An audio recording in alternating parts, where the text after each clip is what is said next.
యేసయ్యా యేసయ్యా. హల్లెలూయా. దేవునికి స్తోత్రం. అందరికీ ఈస్టర్ పండుగ శుభాకాంక్షలు. పునరుత్థానుడైన యేసుప్రభు వారు ఈరోజు మనందరి జీవితాల్లో గొప్ప వెలుగును, గొప్ప ఆశీర్వాదాలను నింపాలని ప్రార్థిస్తూ, సమస్త మహిమ, ఘనత, స్తోత్రం యేసుప్రభు వారికే చెల్లిస్తూ, ఈరోజు మనం పరిశుద్ధ గ్రంథం నుండి పేతురు రాసిన మొదటి పత్రిక 1వ అధ్యాయం 4వ వచనం చదువుకుని ధ్యానించుకుందాం. మృతులలో నుండి యేసుక్రీస్తు తిరిగి లేచుట వలన జీవముతో కూడిన నిరీక్షణ మనకు కలుగునట్లు, అనగా అక్షయమైనదియు నిర్మలమైనదియు వాడబారనిదియునైన స్వాస్థ్యము మనకు కలుగునట్లు ఆయన తన విశేష కనికరం చొప్పున మనలను మరలా జన్మింపచేసెను. మృతులలో నుండి పునరుత్థానుడై లేచిన యేసుప్రభువారు జీవంలో కూడిన నిరీక్షణ మనకు కలుగునట్లు అక్షయమైన నిర్మలమైన వాడబారని స్వాస్థ్యమును మనకు అనుగ్రహిస్తూ తన విశేష కనికరంతో మనలను జీవింపచేస్తున్నారు. అక్షయమైన అంటే ఎంత వాడుకున్నా ఇంకా మిగిలి ఉండేది, ఉత్పత్తి అయ్యేది. నిర్మలమైన వాడిపోని స్వాస్థ్యము మనకు తన విశేష కనికరంతో ఇస్తున్నారు. మామూలుగానే ఆయన కరుణామయుడు, కనికరం గల దేవుడు. కానీ ఇక్కడ విశేష కనికరం అంటున్నారు. అంటే మన మీద ఎంత కనికరం చూపిస్తున్నారో కదా. జీవము, ఆశీర్వాదము రెండూ మనకి ఇస్తున్నారు. ఈ పునరుత్థాన పండుగ రోజున తన పునరుత్థానం వలన దేవుడు మనకు స్వాస్థ్యంగా జీవము, ఆశీర్వాదము అనుగ్రహిస్తున్నారు. ఇది ఇంకా బాగా అర్థం కావడానికి ఉపమానం ద్వారా తెలుసుకుందాం. రామస్వామి అనే అతను ఒక ప్రైవేట్ కంపెనీలో జాబ్ చేస్తూ భార్య, 2 పిల్లలతో ఉండేవాడు. అతనికి వచ్చే జీతం సరిపోక ఆర్థిక సమస్యలతో చాలా ఇబ్బంది పడేవాడు. ఇంకా ఏవన్నా వ్యాపారాలు చేసి సంపాదించాలన్నా అవి కలిసి రాక ఇంకా నష్టం వచ్చేది. అతను ఆర్థిక కష్టాలతో ఏం చేయాలో అర్థం కాక ఏ పని చేసినా నష్టాలతో తల్లడిల్లిపోసాగాడు. ఒకసారి అతనికి సువార్త అందగా అతను యేసుప్రభు వారిని నమ్ముకుని మందిరానికి రాసాగాడు. కష్టాలలో నలిగిపోతున్న అతనికి యేసుప్రభు వారు ఓదార్పునివ్వసాగారు. పునరుత్థాన పండుగ రోజు మందిరంలో పాస్టర్ గారు ఈ వాక్యం బోధించగా విన్న అతనికి కొండంత ధైర్యం వచ్చింది.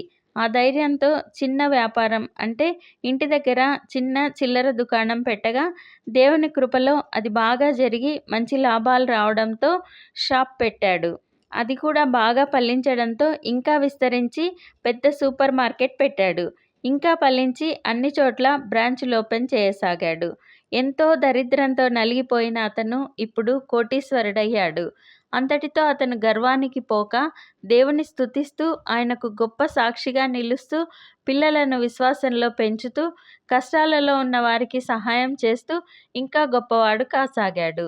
రోమీయులకు రాసిన పత్రిక 8వ అధ్యాయం 16, 17 వచనాలలో మనము దేవుని పిల్లలమని ఆత్మ తానే మన ఆత్మతో కూడా సాక్ష్యమిచ్చుచున్నాడు.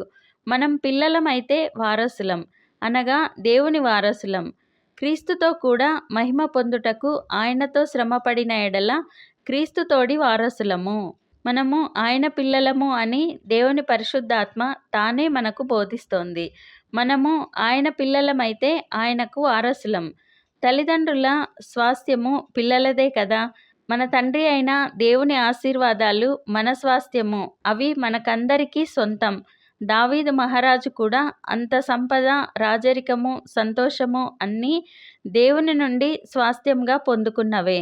మన కొరకు సిలువలో బలి అయి తిరిగి లేచిన యేసుప్రభు వారు మనకు అక్షయమైన, నిర్మలమైన, వాడబారని స్వాస్థ్యమును అనుగ్రహిస్తున్నారు.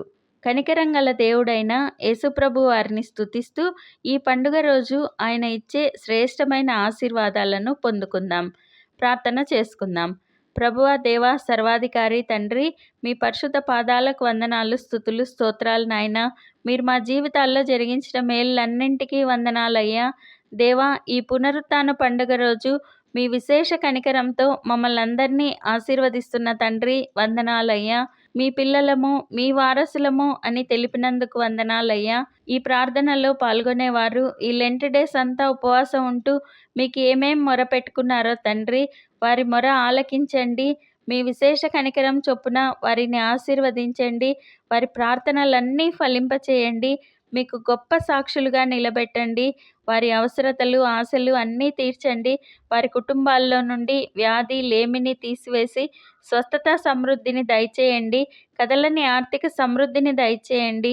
మేమందరం ఈ దేశానికి, ఈ ప్రపంచానికి ఆశీర్వాదకరంగా ఉండులాగున ఆశీర్వదించమని నజరేయుడైన యేసుక్రీస్తు నామంలో ప్రార్థిస్తున్నాం తండ్రి. ఆమెన్. ప్రతిరోజు మీ కామెంట్స్ చూస్తున్నాము.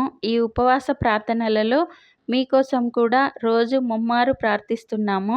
భయపడకండి, దిగులు పడకండి, కృంగిపోకండి. యేసుప్రభు వారు తప్పక విడుదలనిస్తారు. ఆయన మహాకృప మనతో ఎల్లప్పుడూ ఉంటుంది. Amen. Thank you Jesus. God bless you. అందరికీ హ్యాపీ ఈస్టర్. మేము మా ఛానల్లో అందించిన ఇతర వీడియోలను కూడా తప్పకుండా చూసి మీ మిత్రులకు షేర్ చేయగలరు. ఇప్పటి వరకు మా ఛానల్ సబ్స్క్రైబ్ చేయకుంటే వెంటనే సబ్స్క్రైబ్ చేసి కొత్త వీడియోల నోటిఫికేషన్స్ కోసం సబ్స్క్రైబ్ బటన్ పక్కనే ఉన్న బెల్ గుర్తును క్లిక్ చేయండి. అందరికీ వందనాలు.